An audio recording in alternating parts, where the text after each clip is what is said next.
আসসালামু আলাইকুম ওরহমতুল্লাহি ওবরাকাতুহু। প্রিয় বন্ধুরা, কেমন আছেন? আশা করি সকলে ভালো আছেন। বন্ধুরা, আসুন নতুন বছরের প্রথম দিনটা শুরু হোক ফজরের নামাজ এবং কোরআন তেলাওয়াতের মাধ্যমে।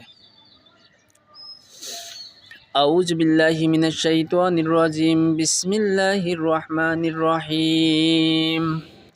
والسماء